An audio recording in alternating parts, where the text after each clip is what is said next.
The Penfolds Grange splashes across my white Zimmermann dress in slow motion, deep red wine, spreading like blood across silk that cost more than most people earn in a month. The entire restaurant falls silent.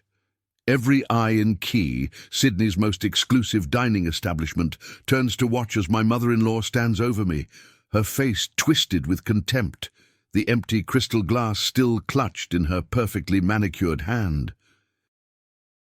"That's what you get for trying to humiliate my family," Patricia Whitmore hisses, her voice carrying across the hushed space. "You think you can waltz into our lives, trap my son with your pretty face and your sob story, and we'll just accept you? You're nothing, Olivia, a nobody from Western Sydney who got lucky." I sit perfectly still, wine dripping from my hair onto my shoulders, and I don't say a word. Because Patricia Whitmore has no idea who I am. None of them do. My name is Olivia Chen, and I'm 32 years old. To the Whitmore family, I'm the girl their son Alexander met at a charity gala 2 years ago, a marketing coordinator from Parramatta, pretty enough but decidedly working class.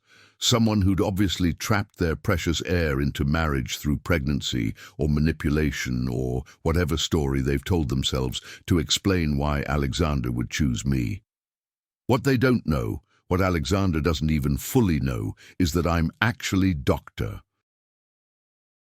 Olivia Chen, who completed her PhD in biotechnology at 25, who spent 3 years developing a revolutionary cancer treatment at a research facility in Melbourne, and who, 18 months ago, became the principal shareholder and CEO of a pharmaceutical company called Meridian Biotech, a pharmaceutical company that's currently worth $1.2 billion.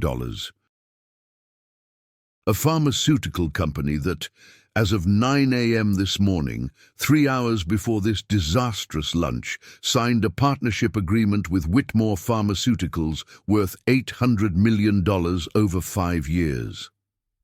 A partnership that Patricia Whitmore, as CFO of Whitmore Pharmaceuticals, spent 6 months negotiating with my lawyers, never once realizing that the Dr. O. Chen she'd been dealing with through intermediaries was her own daughter-in-law. The woman she's just publicly humiliated in front of Sydney's business elite, but I'm getting ahead of myself. Let me start at the beginning. I met Alexander Whitmore 26 months ago at a fundraiser for medical research at the Art Gallery of New South Wales. I'd attended reluctantly. I hate these events, the performative charity, the networking disguised as philanthropy. But my business partner, James Liu, had insisted it was important for Meridian's visibility. "You can't build a billion-dollar company from a laboratory," he'd said. "Sometimes you have to put on a dress and smile at rich people." So I'd put on a dress, vintage Dior actually, purchased at an auction, because I might be a billionaire but I'm not wasteful, and I'd smiled at rich people. And then I'd met Alexander.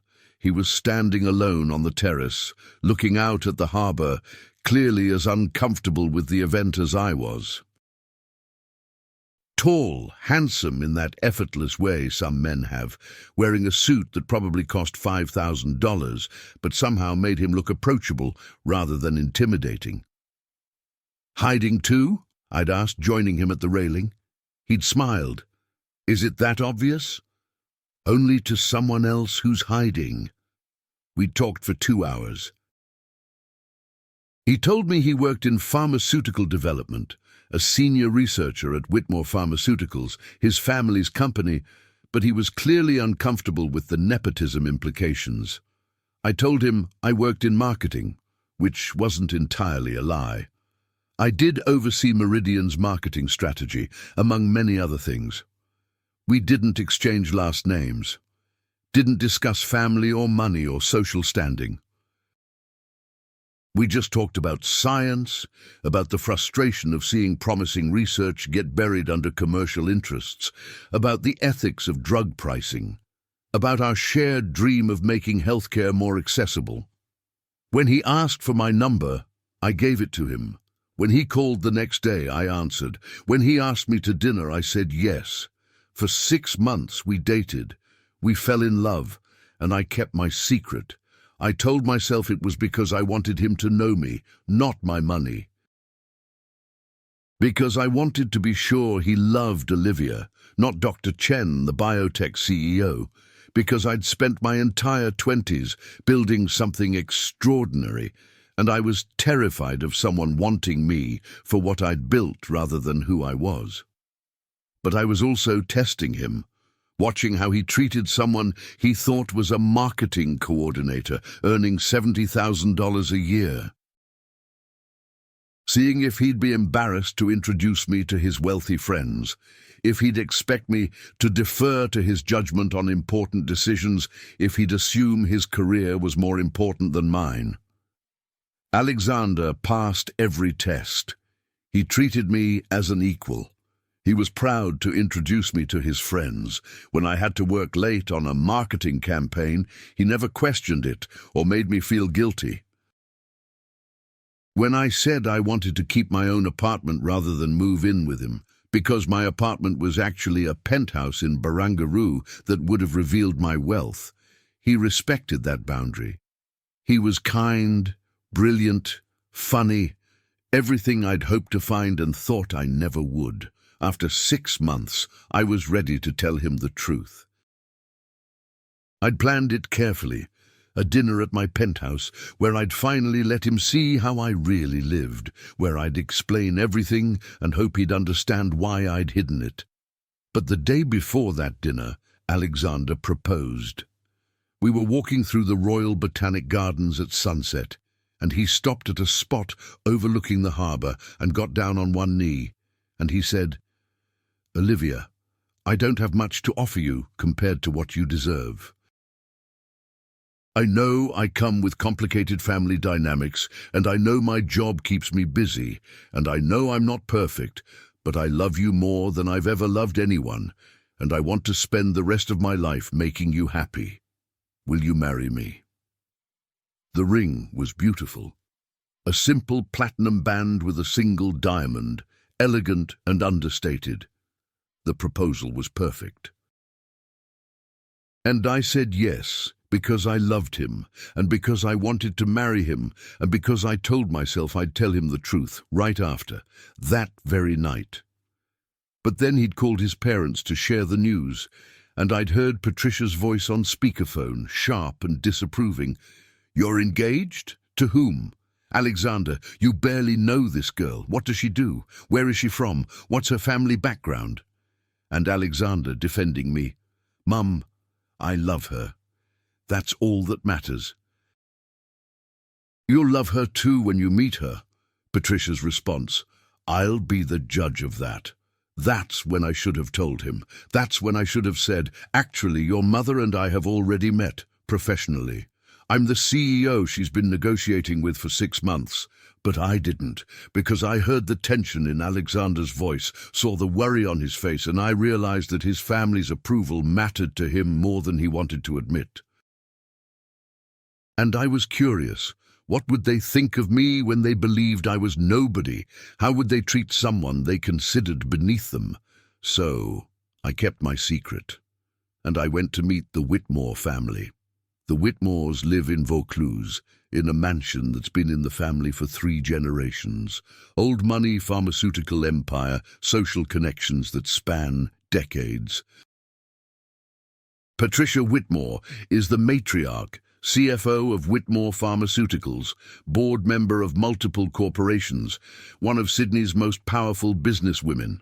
Her husband, Richard, is the chairman. Their son, Alexander, is their only child, the heir to the empire, and they have very specific expectations for whom he should marry. Expectations that did not include a girl from Parramatta who worked in marketing.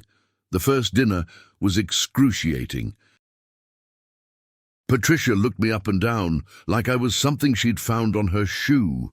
Richard barely acknowledged me. They asked pointed questions about my family, my father's business, my mother's background, whether I had siblings with good prospects.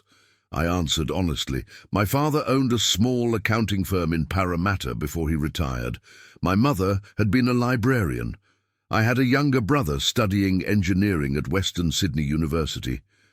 We were comfortable but not wealthy, working class. Ordinary, everything the Whitmores were not. "And your education?" Patricia asked, her tone suggesting she already knew the answer would disappoint her. "I have a degree from Western Sydney University," I said. Which was true. I did have a degree from there. My undergraduate degree, before I went to the University of Melbourne for my master's and PhD. But she didn't ask about that, and I didn't volunteer it. "I see," Patricia said, in a tone that clearly meant she saw exactly what she expected. I was unsuitable. Over the following months, the Whitmores made their disapproval clear in 1,000 small ways. Patricia forgot to invite me to family events. Richard asked Alexander in front of me whether he was quite sure about this decision.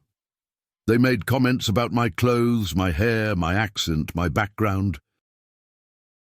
And Alexander, caught between loving me and loving his family, tried to smooth things over. "They'll come around," he kept saying. "They just need time to get to know you." But they didn't want to get to know me. They wanted me gone. Meanwhile, in my actual life, the life the Whitmores knew nothing about, Meridian Biotech was exploding. The cancer treatment we'd developed had passed phase 3 trials with extraordinary results. We'd filed for regulatory approval in Australia, the US, and Europe. Pharmaceutical companies were approaching us about partnerships and licensing deals, including Whitmore Pharmaceuticals. James Liu, my business partner and CFO, brought me the proposal 6 months after my engagement. "Whitmore wants to license our treatment for the Australian and Asian markets," he said. "They're offering $500 million over 5 years, with options to expand." I looked at the proposal, signed by Patricia Whitmore, CFO, and I felt something dark and satisfying unfold in my chest. "Tell them we'll consider it. But I want to negotiate the terms personally." "You never negotiate personally," James said, surprised. "You always send lawyers." "This time is different. But James, the Whitmores can never know who I am. All communications go through you and our legal team. They never see my face, never hear my voice. Understood?" He'd looked at me curiously but didn't ask questions. James and I had worked together for 5 years. He was one of 3 people who knew my full story, and he trusted my judgment. So the negotiations began. Patricia Whitmore dealing with Dr. O. Chen through intermediaries, never realizing she was negotiating with her son's fiancé. I watched from behind the scenes as she tried to lowball us, tried to insert clauses that would give Whitmore Pharmaceuticals more control than they deserved, tried to leverage their reputation as a family company to get better terms. And I countered every move, raised the price, insisted on strict oversight, made it clear that Meridian Biotech was not some small operation that could be bullied or manipulated. Patricia was frustrated. I could see it in the emails James showed me. "This Dr. Chen is impossibly difficult," she wrote at one point. "Brilliant clearly, but absolutely unwilling to compromise on any point." I smiled when I read that. If only she knew. Alexander and I got married 8 months after his proposal. It was a small ceremony, my preference, though Patricia complained loudly about being denied the opportunity to throw a proper Whitmore wedding. We married at the Royal Botanic Gardens, just family and close friends, and it was perfect despite Patricia's visible displeasure at every detail. My parents attended, proud and slightly overwhelmed by the Whitmore wealth. My brother gave a sweet speech about how I'd always been scary smart and impossible to beat at board games. Alexander's best friend from university toasted to our happiness. And Patricia sat in the front row, radiating disapproval, making it clear through her body language and tight smiles that she considered this marriage a terrible mistake. During the reception, she cornered me in the bathroom. "I hope you're pleased with yourself," she said, fixing her makeup in the mirror. "You've gotten what you wanted, access to our family, our money, our name. But don't think for a moment that we're fooled. We know exactly what you are." "And what am I?" I asked calmly. "A gold digger, an opportunist, someone who saw a chance to marry into wealth and took it. Alexander is too blinded by infatuation to see it, but the rest of us aren't so naive." I could have told her then, could have revealed that I was worth more than the Whitmore family by several $100 million. Could have explained that I'd hidden my identity specifically to see how they'd treat someone they considered beneath them, and that they'd failed that test spectacularly. But I didn't, because the contract with Whitmore Pharmaceuticals was still being negotiated, and I wanted to see it through. I wanted to watch Patricia sign an $800 million deal with the woman she thought was a gold digger. So I just smiled and said, "I love your son. That's all that matters to me." She'd scoffed and walked away, and I'd returned to the reception, where Alexander was waiting with champagne and a smile that made all of Patricia's venom bearable. We honeymooned in Japan, 2 weeks that felt stolen from reality, where we were just Alexander and Olivia, no family complications, no secrets. I almost told him the truth a dozen times, but I was so close to closing the Whitmore deal, and I needed to see Patricia's face when she realized. So I kept quiet, and we returned to Sydney, to our life, to the ongoing Cold War with Alexander's family. Richard and Patricia made it clear I wasn't welcome at family events. When they couldn't avoid inviting me, they made sure I knew I was tolerated rather than accepted. Patricia introduced me to her friends as Alexander's wife, with a tone that suggested unfortunate circumstance. Richard discussed business in front of me as if I was too stupid to understand. And Alexander, increasingly stressed by the situation, kept trying to bridge the gap. "They're not bad people," he'd say. "They're just protective. They'll accept you eventually." But I was running out of patience. And the Whitmore deal was almost finalized, which brings us to today. 3 hours ago, I signed the final partnership agreement in a conference room at Meridian's headquarters in North Sydney. Patricia Whitmore attended via video conference. She still had never met Dr. O. Chen in person, all negotiations having been handled through lawyers and video calls, where I carefully kept my camera off or sent James to represent me.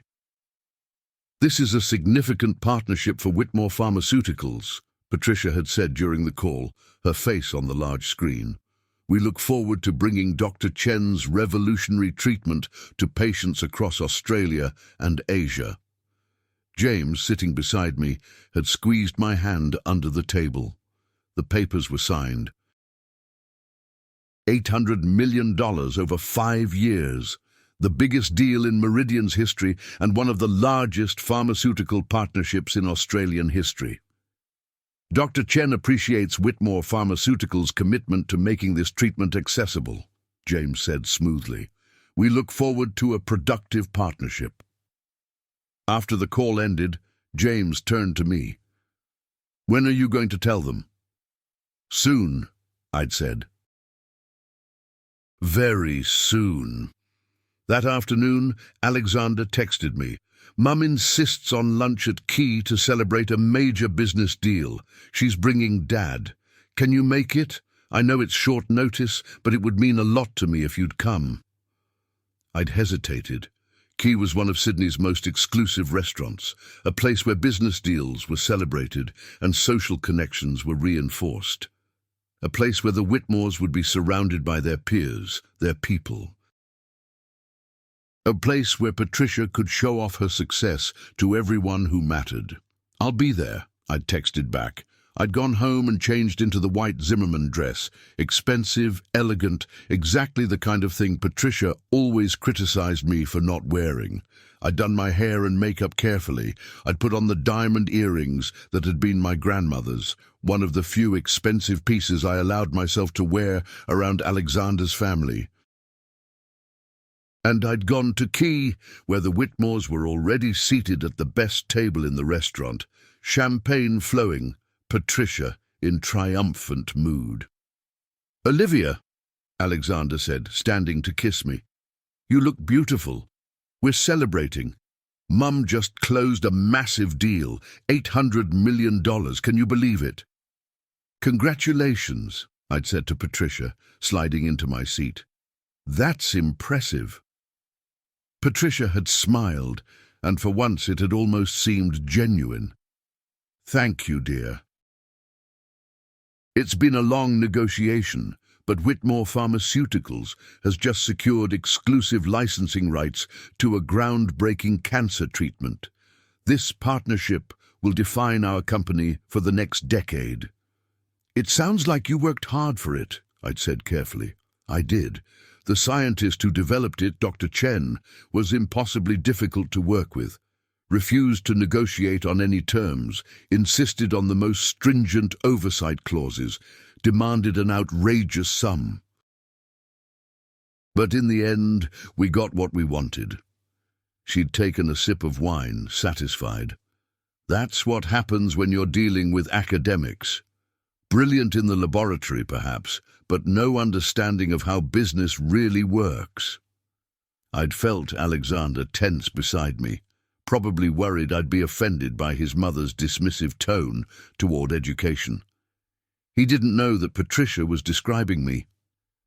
"Though I must say," Patricia had continued, warming to her subject, "Doctor Chen showed remarkable business acumen for a scientist. She understood the value of her work and refused to undersell it. I can respect that, even if it made the negotiation challenging." "She?" I'd asked. "Dr. Chen is a woman?" "Yes," which surprised me initially, though of course women can be excellent scientists. Patricia's tone had suggested this was a magnanimous concession. "I've never actually met her in person. She's apparently quite reclusive, prefers to work through intermediaries. But her credentials are extraordinary. PhD from Melbourne at 25, groundbreaking research, built Meridian Biotech from nothing into a billion-dollar company in 5 years. Quite impressive, really." Richard had raised his glass. "To Patricia, for securing this partnership, and to Whitmore Pharmaceuticals for continuing to lead the industry." We'd all raised our glasses. I'd taken a sip of champagne and felt the weight of my secret pressing down on me. This was it. This was the moment. I was going to tell them, but then Patricia had turned to me, and the warmth from discussing her business triumph had vanished. "Olivia, I've been meaning to speak with you about something. Alexander mentioned you might be looking for a new position, something more challenging than marketing coordination. I'm quite happy with my current work," I'd said carefully. "Yes, well, I'm sure it's adequate for your skill level, but now that you're a Whitmore, you need to consider the family reputation. Alexander's wife should have a position that reflects well on us. I've spoken to a friend who runs a boutique PR firm. She's willing to interview you for a junior account coordinator role. It would be a step up from what you're doing now." Alexander had shifted uncomfortably. "Mum, I don't think Olivia needs your help finding a job. Nonsense. It's important that she have proper employment. We can't have people thinking she married you to stop working entirely." The implication hung in the air. They already thought I'd married Alexander for his money, and now Patricia was trying to manage the optics. I'd felt something cold settle in my chest. "That's very kind of you, Patricia, but I'm not interested in changing positions." "Don't be proud, dear. I understand that your current situation is probably the best you could do with your limited education and background. But as a Whitmore, you have access to opportunities that weren't available before. You should take advantage of that." "I have access to plenty of opportunities through my own merit," I'd said, my voice level but hard. Patricia had laughed, a condescending sound that made my teeth clench. Of course you do, dear. I'm sure you're very competent at your level. I'm simply suggesting that you could aim higher now that you have family support. I don't need family support. I'm quite capable of managing my own career, Olivia. There's no need to be defensive. I'm trying to help you. Honestly, you should be grateful for the opportunity rather than acting like... Like what? I'd interrupted. Like I don't need the Whitmore name to be successful. Like I've built my own career without your help. Like I'm not some desperate girl who trapped your son into marriage. The table had gone silent. Other diners were starting to glance our way. I think perhaps we should discuss this another time, Richard had said quietly, but Patricia's face had flushed with anger. How dare you speak to me that way? After everything this family has done for you, accepting you despite your background, welcoming you into our home, tolerating your presence at family events. Tolerating? I'd said, my voice rising. You've done nothing but make it clear I'm not good enough for your son since the moment we met. You've criticized everything about me, my clothes, my education, my family, my job. You've excluded me from events, talked about me behind my back, made Alexander feel guilty for loving me. And now you're trying to manage my career because you can't stand the idea that I might be successful on my own merit? Successful? Patricia had laughed, harsh and cruel. You're a marketing coordinator, Olivia. You make what, 70,000 a year? 80 if you're lucky. You live in a rented apartment, you drive a 10-year-old car, you shop at Maya rather than designer boutiques. You're not successful, you're ordinary. And the fact that you can't see that, the fact that you have the audacity to speak to me as if we're equals, Mum, that's enough, Alexander had said, his face white with anger. You're being incredibly rude. I'm being honest. Someone needs to make this girl understand her place. She's gotten ideas above her station, and it's time someone... That's when I'd stood up. I'd planned to walk out, to leave with my dignity intact, to go home and tell Alexander everything, to end this farce once and for all. But Patricia had seen me stand, and she'd interpreted it as an attempted dramatic exit, an attempt to make her look bad in front of the restaurant full of her peers. And she'd decided to make sure I was the one who looked bad instead. She'd grabbed her wine glass, still half full of the Penfolds Grange they'd been celebrating with, and she'd thrown it. The wine had hit me square in the chest, soaking my dress, splashing up onto my face and hair.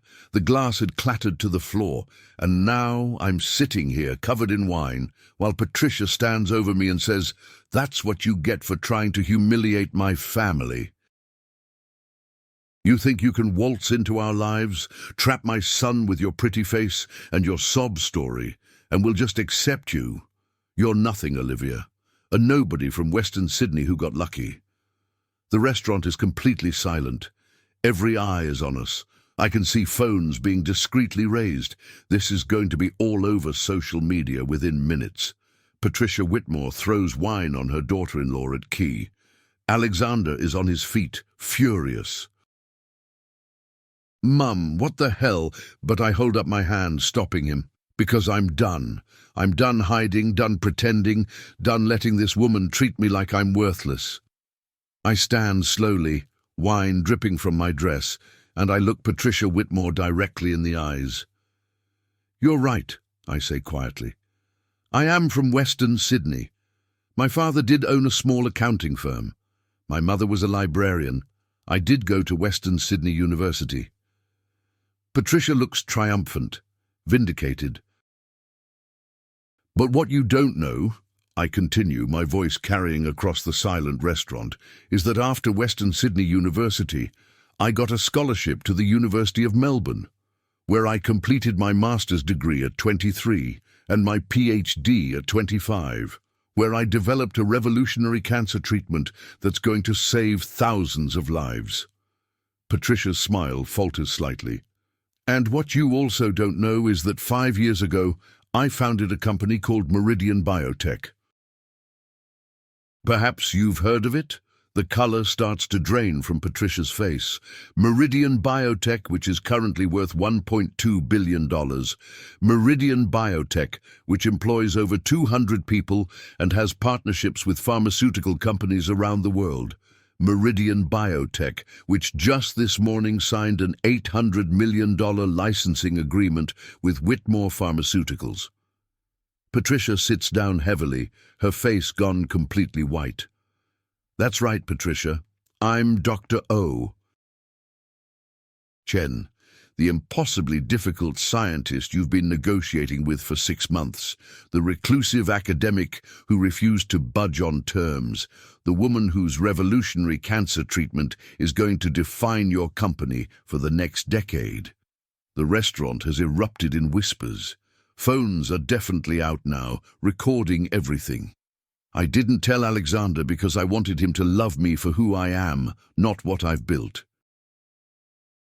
I didn't tell you because I wanted to see how you'd treat someone you considered beneath you. And you've shown me exactly who you are, Patricia. Someone who judges people based on their background rather than their character.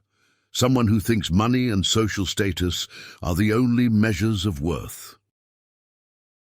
Someone who's so blinded by class prejudice that you threw wine on a woman worth 4 times what your entire family is worth. I reach into my bag, a vintage Hermes that Patricia had once sneered at for being outdated, and pull out a copy of the contract we signed this morning. I drop it on the table in front of her. That's your copy of our partnership agreement. You might want to read Clause 47, subsection C. The part that says Meridian Biotech retains the right to terminate this partnership with 60 days' notice if Whitmore Pharmaceuticals is found to have violated any terms of professional conduct as outlined in the ethics agreement. Patricia stares at the document, her hands shaking.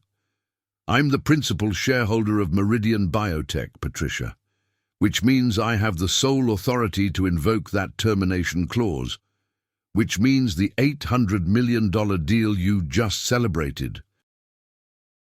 The partnership that's going to define your company, I can end it with 60 days' notice.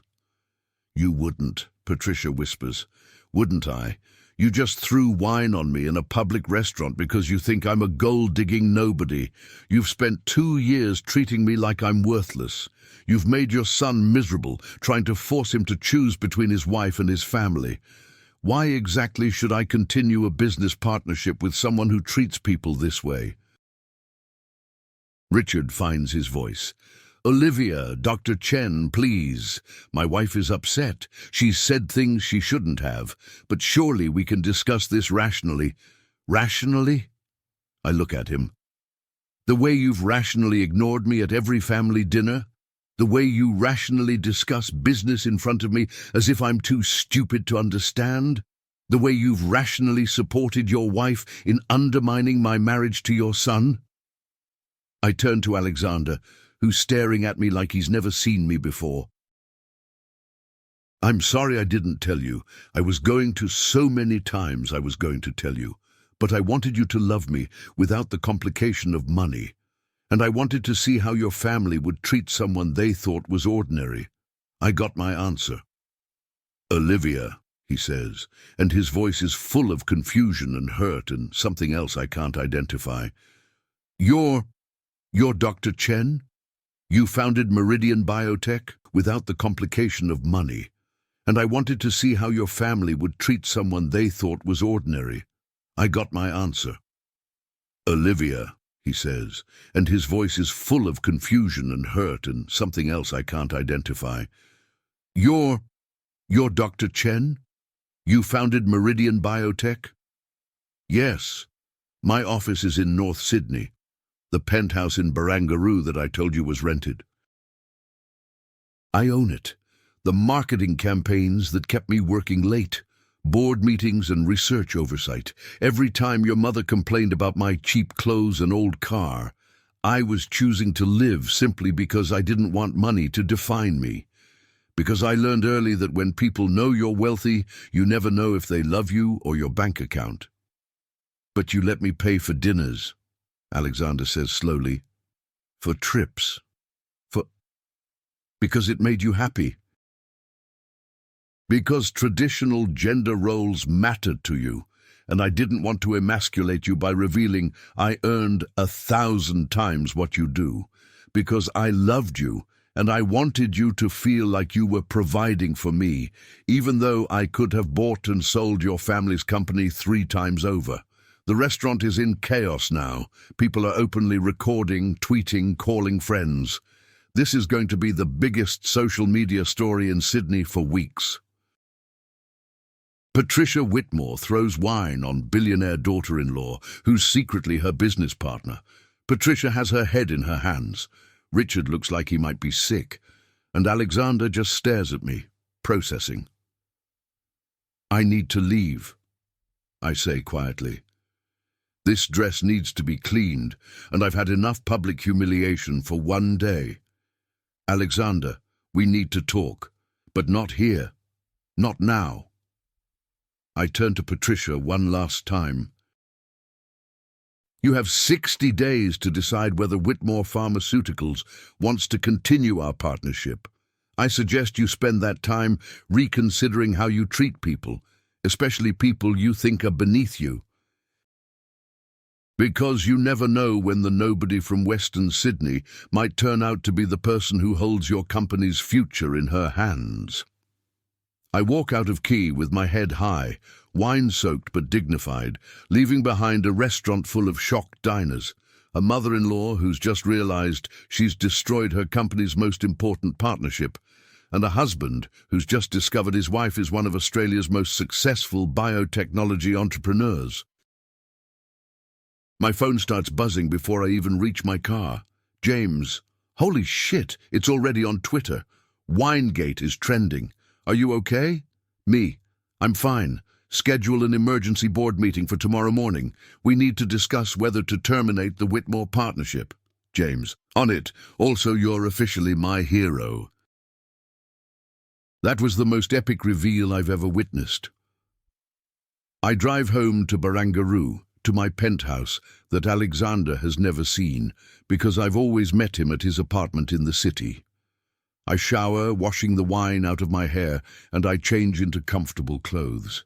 Then I sit on my balcony overlooking Darling Harbour, and I wait. Alexander arrives 2 hours later. I buzz him up, and when he walks into the penthouse, all floor-to-ceiling windows and modern art and furniture that cost more than most people's cars, he stops and just stares. "This is where you live," he says finally. "Yes. This whole time, while I thought you were renting a small apartment, you were living here." "Yes." He walks to the window, looking out at the view. "The cancer treatment. The one Mum's been negotiating for. That's your work?" "Mine and my team's, yes." 5 years of research, clinical trials, regulatory approval. It's going to help a lot of people, Alexander. And you never told me. I wanted to, so many times, but at first I wanted you to know me without the complication of money. And then it became about your family, about seeing how they'd treat someone they thought was ordinary, about understanding what kind of people they really were. He turns to face me. "And now you know." "Yes. Now I know. What they did today, what my mother did, was unforgivable. Yes. But so was lying to me for 2 years. The words hit hard because he's right. I know. I'm sorry. I should have told you. I should have trusted you with the truth. Did you not trust me? Did you think I'd only love you for your money? No.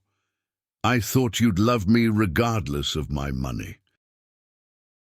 But I was afraid your family would pressure you to end things if they knew, would convince you I was trying to trap you, or that the power imbalance was wrong, or that it would be too complicated.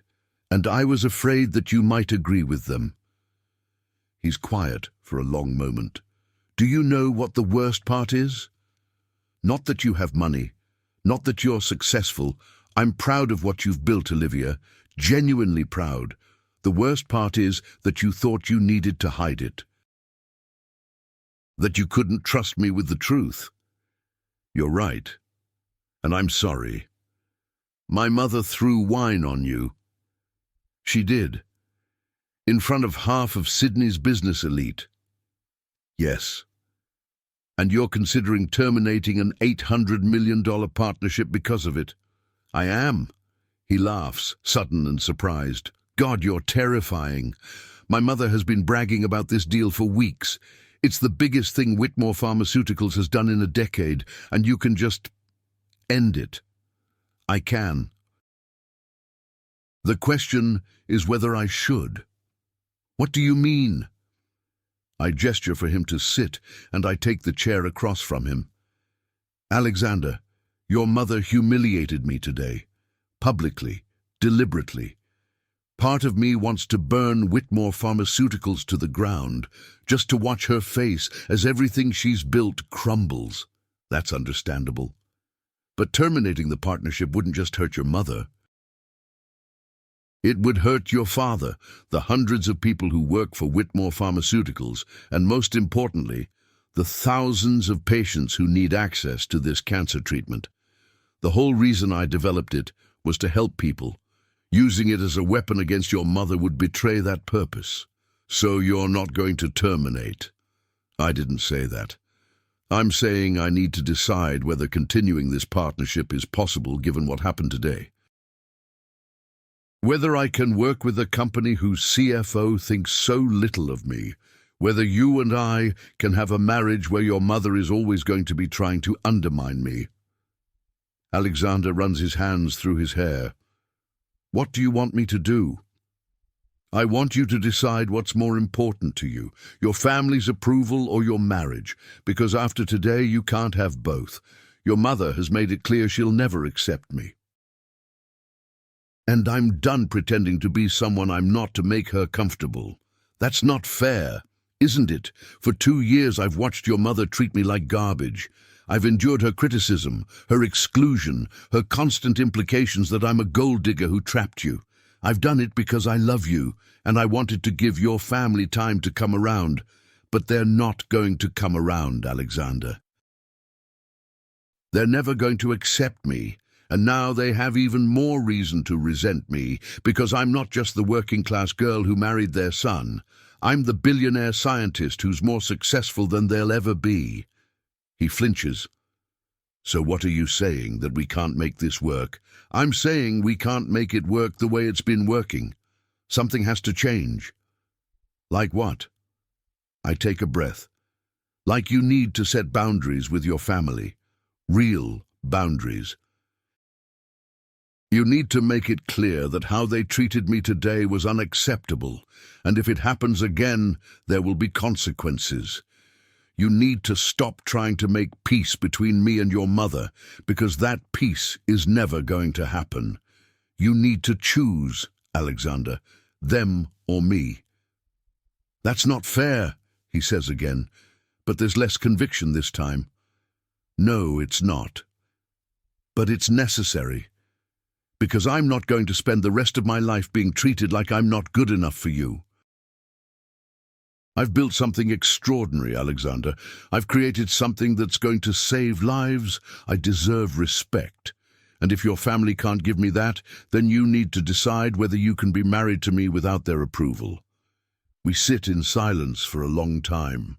Outside, the sun is setting over Darling Harbour, painting the sky in shades of orange and pink. My phone keeps buzzing with messages, news outlets wanting comments, business partners expressing support, friends who've seen the viral videos asking if I'm okay. Finally, Alexander speaks. I choose you. You say that now. I choose you, he repeats, firmer. Olivia, my mother was completely out of line today. What she did was inexcusable, and you're right, she's been treating you terribly since the day you met. I've been trying to smooth things over, trying to believe she'd eventually come around, but I was wrong. She's not going to change. And you're okay with that? With being estranged from your family? I don't know if it has to mean estrangement, but it does mean boundaries. Clear, firm boundaries. My mother needs to apologize, publicly, not just privately. She needs to acknowledge that she was wrong about you, wrong in how she treated you. And if she can't do that, then yes, we'll be estranged. Because you're my wife, you're my partner, and I should have been defending you all along. I feel something tight in my chest, loosen slightly. I'm sorry I lied to you. About the money, about my work. You deserved the truth. You did. But I think I understand why you didn't tell me, and honestly, if I'd known from the beginning, it might have been weird. The power imbalance, like you said. Me wondering if you were with me because you loved me or because I was convenient. This way, we built our relationship on something real first. Does it feel real, now that you know? He moves from his chair to kneel in front of mine, taking my hands. Olivia, you're the same person you were this morning, the same woman who makes terrible puns, who cries at animated movies, who burns toast every single time she tries to make breakfast. The same woman I fell in love with. You're just... Also, a genius billionaire who I've apparently been mansplaining business concepts to for 2 years. I laugh despite everything. You did do that sometimes. I'm so sorry. Don't be. It was kind of endearing. He squeezes my hands. So what happens now? With the Whitmore partnership? I consider this. I need to talk to my board, need to review the contract terms, need to decide whether continuing the partnership serves Meridian's mission or compromises it. But Alexander, I want you to know, whatever I decide, it's not about punishing your family. It's about protecting my company and making sure this treatment reaches the people who need it. I understand, and whatever you decide, I support you. Even if it means terminating the deal. Even then, you built Meridian, you developed this treatment, you get to decide how it's distributed. My family doesn't get to benefit from your work while treating you like garbage. We sit together as the last light fades from the sky, and for the first time since I threw that wine-soaked dress in the hamper, I feel like maybe this is going to be okay. Maybe we can survive this. But first, I have to deal with Patricia Whitmore. The next morning, I'm in Meridian's North Sydney headquarters by 7 a.m. The building is sleek and modern, 15 floors of laboratory space, offices and research facilities. My office is on the top floor, with views of the harbour that rival any in Sydney. James is already there, looking exhausted. Have you seen social media?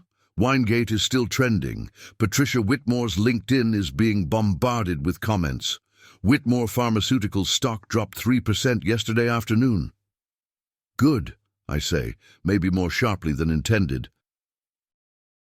Olivia, I know you're angry, rightfully so, but we need to talk strategy. The board is meeting in an hour, and they're going to want guidance on the Whitmore situation. Do we terminate? Do we continue? Do we renegotiate terms? I sit at my desk, pulling up the contract on my computer. What does the legal team say?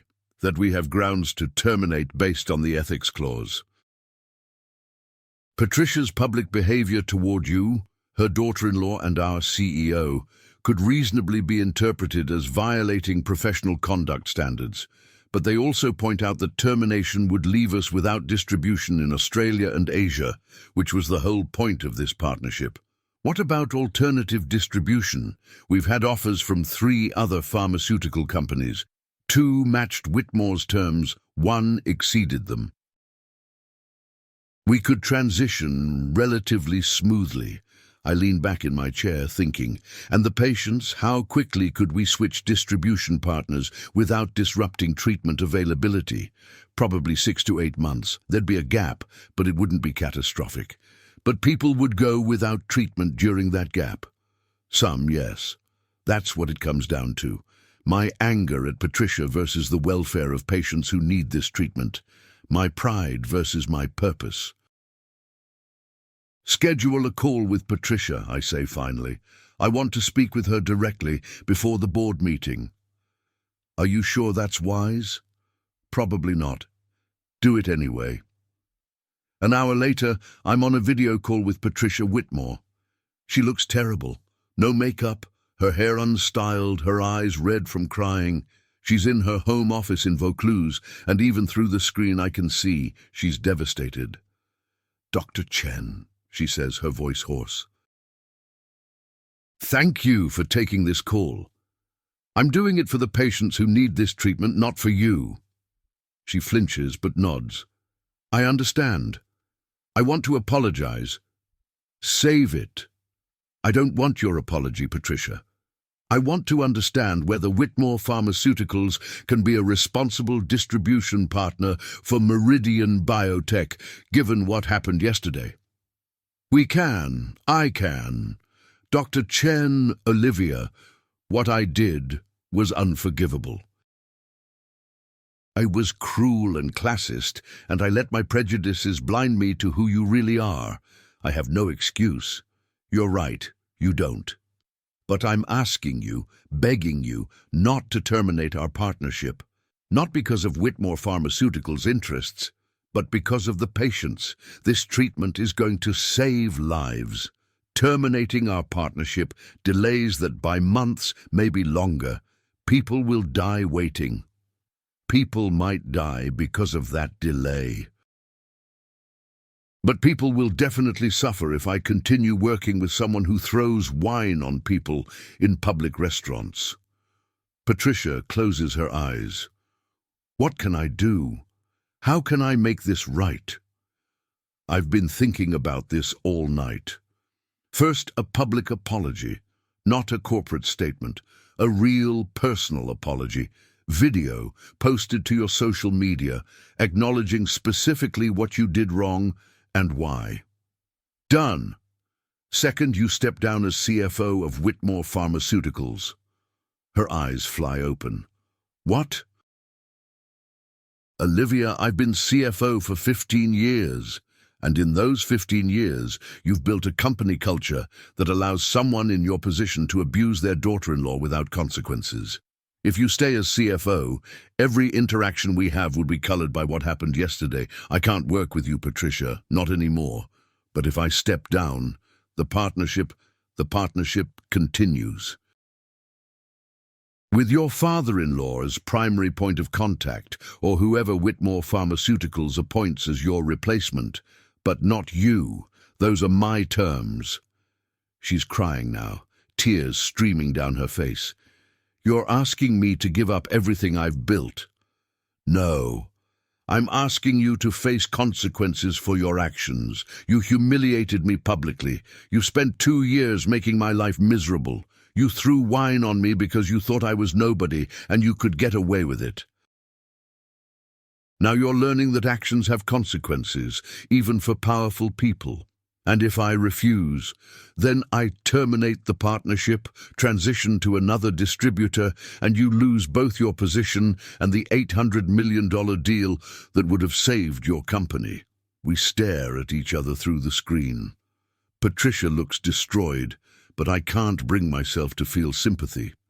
She made her choices. Now she lives with them. "I'll do it," she says finally.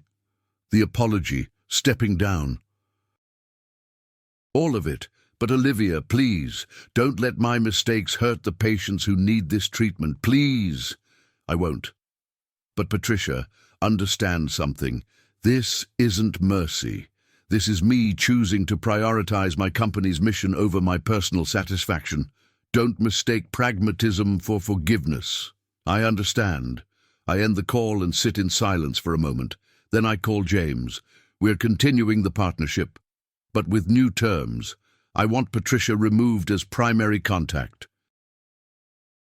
I want Richard or a new CFO handling all interactions with Meridian, and I want it in writing that any future incidents of unprofessional conduct will result in immediate termination without penalty. Consider it done. Board meeting in 20 minutes? I'll be there. The board meeting is contentious. Several members argue that continuing the partnership sends the wrong message, that we're willing to accept abuse for business purposes. Others point out the practical reality. Terminating costs us distribution capability and hurts patients. In the end, the board votes to continue with the modified terms. Patricia steps down as CFO of Whitmore Pharmaceuticals the same day, citing personal reasons and a desire to focus on family. Everyone knows the real reason. The public apology comes 2 days later. Patricia, looking exhausted and sincere, posts a video acknowledging that she allowed prejudice and classism to blind me to the extraordinary woman my son married. She apologizes for her treatment of me, for the wine-throwing incident, and for failing to recognize that worth is measured by character and achievement, not by social background. It goes viral, not as viral as the wine-throwing, but viral enough. The comments are brutal, people calling her classist, elitist, cruel.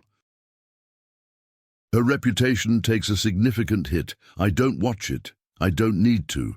I have more important things to focus on, like running $1 billion company and figuring out my marriage. Alexander and I spend the following weeks in intensive couples therapy. We talk about trust, about secrets, about the ways we both failed each other.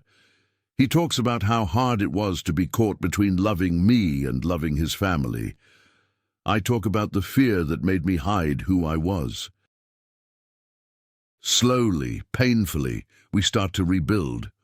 I'm in awe of you, Alexander tells me one evening as we're walking through the Royal Botanic Gardens, our place where he proposed, where we've always gone when we needed to think. What you've built with Meridian, the treatment you've developed, the way you handled my mother, all of it. I should have told you sooner. Maybe, but I think I understand why you didn't.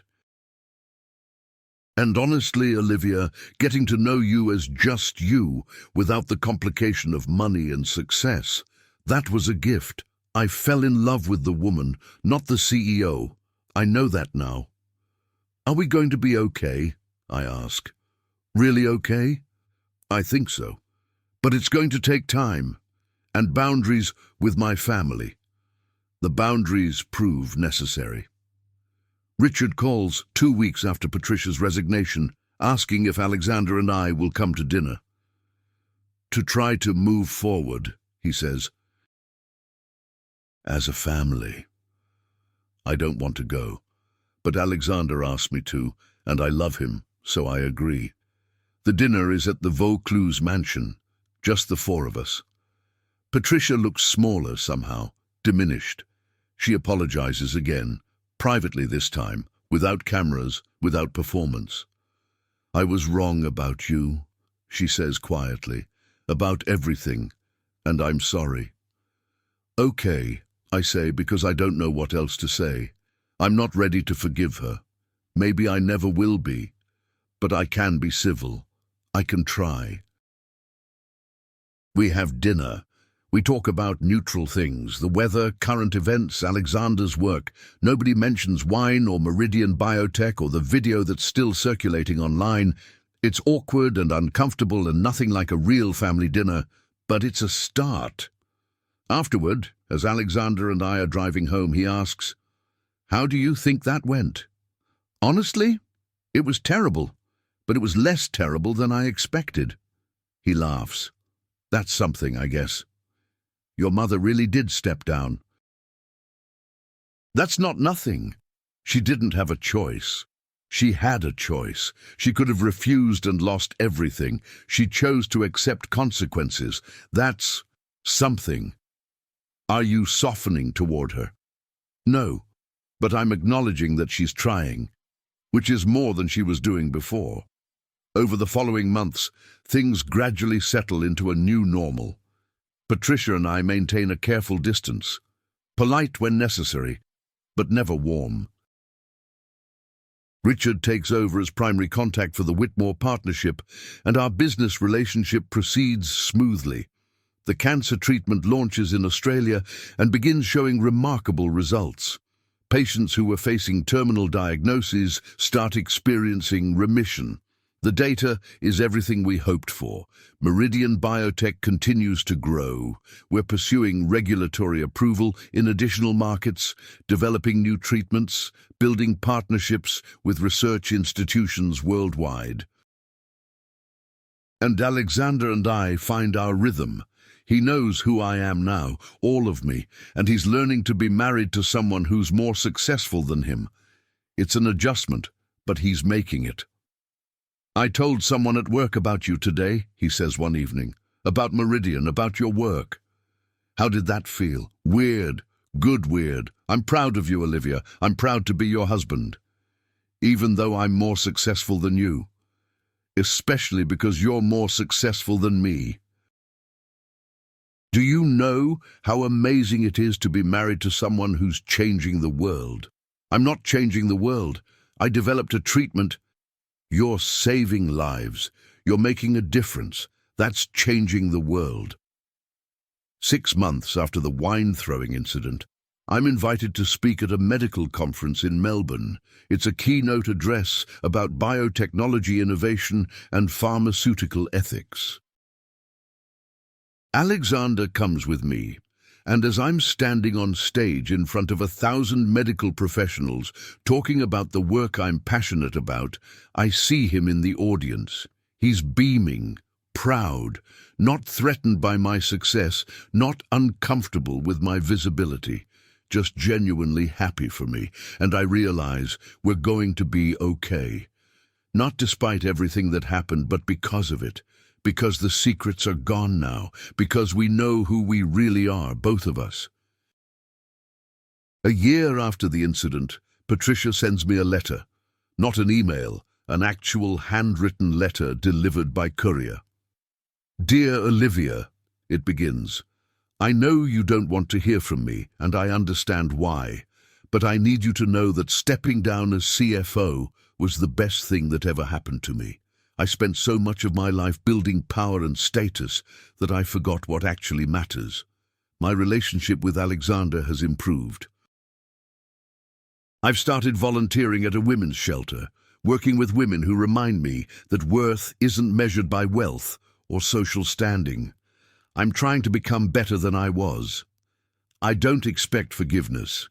I don't expect you to ever like me or trust me. But I want you to know that what you did, forcing me to face consequences for my actions, was a gift, even though it didn't feel like it at the time.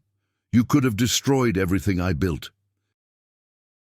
Instead, you gave me a chance to build something better. Thank you for that." I read the letter 3 times, then I show it to Alexander. "What are you going to do?" he asks. "Nothing, for now, but maybe eventually we can try again. Not forgiveness exactly, but something like understanding. You're more generous than I would be. No, I'm just tired of carrying anger, and I'm happy, Alexander. I have you. I have my work. I have everything I've built. I don't need to hate your mother anymore. It was taking up too much space." Another 6 months pass. Patricia and I maintain our careful distance, but the sharp edges of our mutual hostility have softened into something more like wary respect. She volunteers. She goes to therapy. She tries, genuinely tries, to become better. And then, 2 years after the wine-throwing incident, I discover I'm pregnant. "We're having a baby," I tell Alexander, showing him the positive test. He cries, "A baby." "We're really having a baby. Are you happy? Terrified, ecstatic, all of it. Olivia, we're going to be parents." The pregnancy is uncomplicated. I work through most of it. Board meetings and laboratory consultations and strategic planning sessions. At 7 months, I step back from day-to-day operations, leaving James to manage things while I prepare for maternity leave. And when it's time to tell our families, I take a deep breath and call Patricia. "You're having a baby?" she says, and her voice breaks. "A grandchild." "Yes, I know things between us are still complicated, but I wanted you to know. You're going to be a grandmother." She's crying. "Thank you for telling me. Thank you for including me. I promise, Olivia, I'll be better. I'll be the grandmother this child deserves." "I hope so, Patricia. For everyone's sake, I hope so." Our daughter is born on a clear Sydney morning in March. 8 pounds, healthy, perfect. We name her Grace, after my grandmother, and after the idea that people can be given grace, can change, can become better than they were. When Patricia meets Grace for the first time at the hospital, she holds her granddaughter with trembling hands and whispers, "I'm sorry for everything. I promise I'll do better by her than I did by you." "See that you do," I say, but my voice is gentler than it would have been 2 years ago. We take Grace home to the Barangaroo penthouse, the home I once hid from Alexander that's now fully ours, filled with baby equipment and family photos, and all the detritus of real life. And one evening, when Grace is 3 months old, I'm sitting on the balcony watching the sunset over Darling Harbour, my daughter sleeping in my arms, and Alexander comes to join me. "Do you ever regret it?" he asks. "Revealing who you really are that day at Key?" I think about this. About the wine-soaked dress and the viral videos and the public humiliation. About Patricia's resignation and the complicated family dynamics that followed. About all the pain and difficulty that came from that one moment. "No," I say finally. "I don't regret it, because pretending to be someone I wasn't was killing me slowly. And maybe the way it all came out wasn't ideal. I would have preferred not to be covered in Penfolds Grange at the time, but it forced everything into the open. It forced change. It forced all of us to deal with reality instead of comfortable lies. Even the part where my mother threw wine on you? Especially that part, because it showed everyone who she really was, and it gave her the chance to become someone better. Would she have changed if I'd just quietly revealed my identity over family dinner? I don't think so. But public humiliation, professional consequences, that forced real change. Alexander kisses the top of Grace's head. "You're extraordinary, you know that?